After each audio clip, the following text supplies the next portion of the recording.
Hi, my name's Kylie. I'm the creator of Max Patch and I make all the puppets for the film.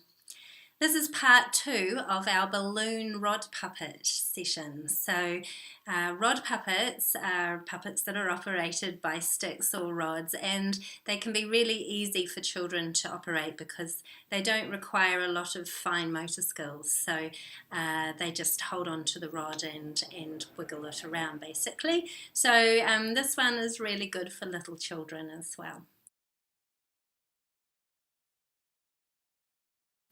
With the Easter theme, we're doing rabbit balloon puppets and chicken balloon puppets. So in part 2, we're going to be making a chicken balloon puppet.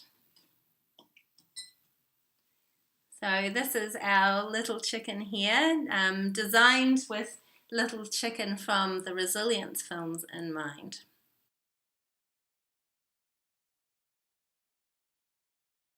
So to make this puppet, you will need to download a template from the maxpatch.org website. So it's maxpatch.org, and you'll need to go to the Fun Stuff page. And on the Fun Stuff page, you'll find at the bottom there a template for making a chicken balloon puppet. So once you've printed off your template, you can do that onto lots of different coloured card. This is a chicken puppet, so it's going to be yellow like our chicken, but you could make it a bluebird or a blackbird if you wanted to. So you could make it into whatever you really wanted. Then you'll need to add some colour to it, so you can do that with crayons, felt tips, paints, pastels. I've used crayons on mine, and it gives me a nice way to put some texture into it.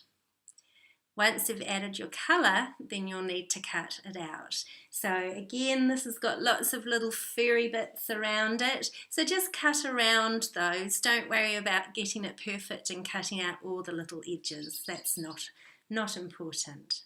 If you can't print it off, which I understand that can be a bit of a step too far for some homes, then you can design your own pieces as well. You can use the templates on the Fun Stuff page as an example of what you might need to think about when you're making your creations.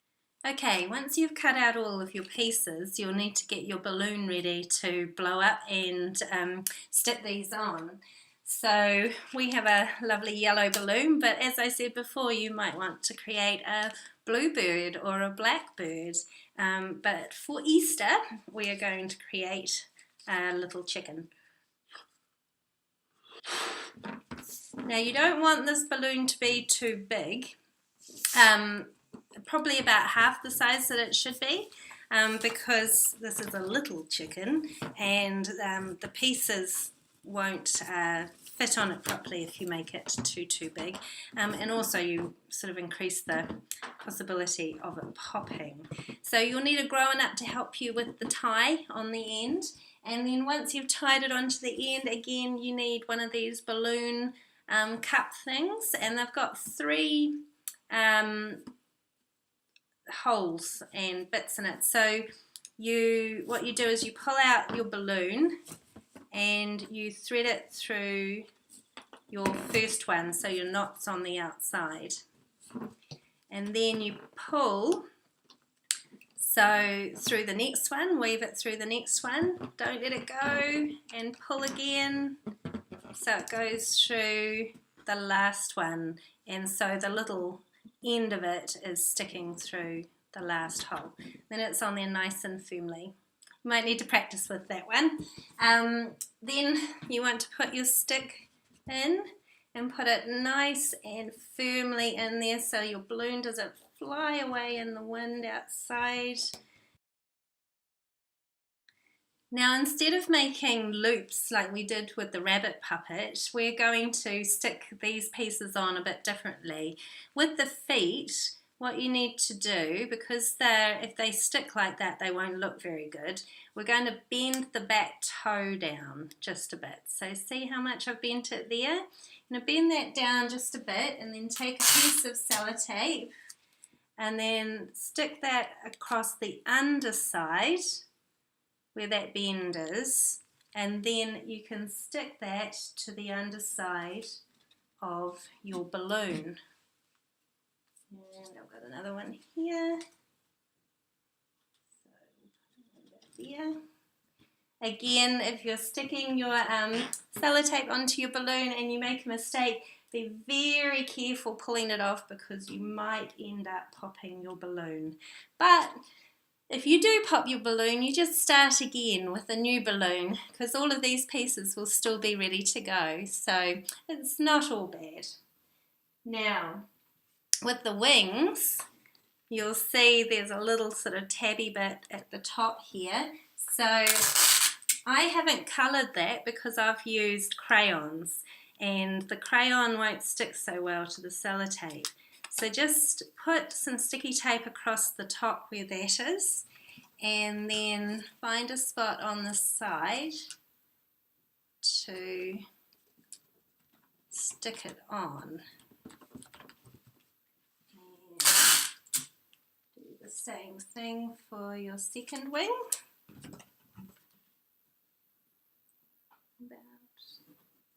There. Try and get it on evenly so that he's got two wings about the same height. Now with the hair, again this is a bit like the rabbit's ears. It's got a little line in the middle there, and if you just cut that with your scissors and then fold one half back and one half forward, and that creates a little stand. See, like that. And then you use your sellotape to stick that on. So you put a bit on the front and a bit on the back, and then we take the chicken and stick it on the top. Now you might want to add a bit of feather to that top knot, like real feathers. So you might want to trim some real feathers up. I would stick them to the cardboard, not the balloon, because feathers have a little bit of a sharp edge to them, so they might end up popping your balloon. So the beak is a little bit tricky. You'll see on this piece here, I've coloured in here, they've got fold there.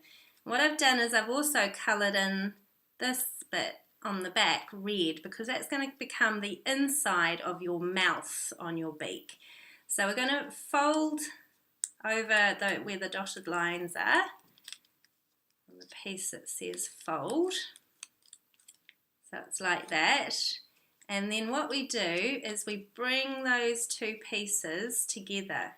Now, depending on how much you bring them together, you can have a really sharp beak or you could have a wider beak. So I'm going to go for a slightly wider beak, and you just sellotape those two folds together. So I'm going to attach it where they just join. So I'm going to stick some sellotape on one piece, hold it together, stick it down. And there I have my beak, and you see on the inside it's got a red mouth. So I do the same with the little beak as well. We fold that. This is the bottom beak. And fold it again, and then I've coloured in on the inside there, and then we're going to pull those two bits together, and that creates the bottom beak. So what we do next is we create a loop of sellotape. So we take a piece of sellotape and we stick it to each other, and we stick that to the back of our beak, and then we stick that part of the beak to our lovely heart-shaped cheeks here. So I'm going to put it around about in the middle, about there. And then we do the same with another loop of sellotape, and with our top beak And then we stick that onto our cheeks on the top.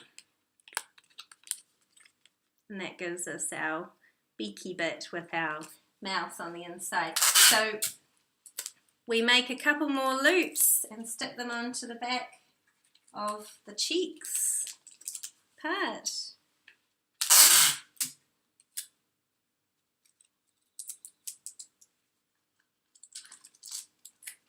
And then we can stick that,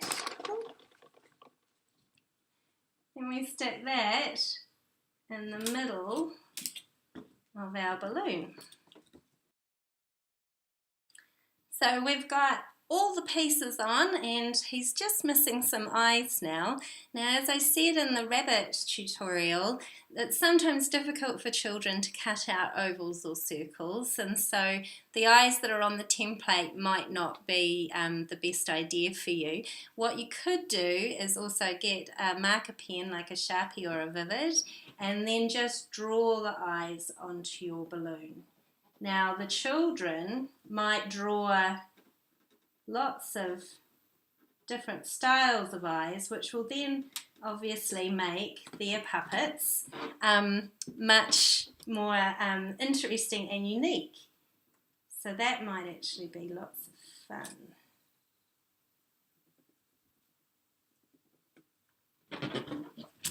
So we've got little tiny eyes there. We could even put a couple of eyebrows in there as well to make him look a bit more fun. So that is our little chicken or our little bird puppet for Easter. You can use this as a rod puppet. Like I said, we operate it from underneath, so you might want to hide underneath the table and have him do a little play about Easter in your class or in your home. But otherwise they're just really good fun to use as decorations around the place. And you can maybe have a conversation with your child with your puppets together. So I hope you have lots of fun making your Easter bunny or chicken puppet, and have a great Easter. We'll see you next week.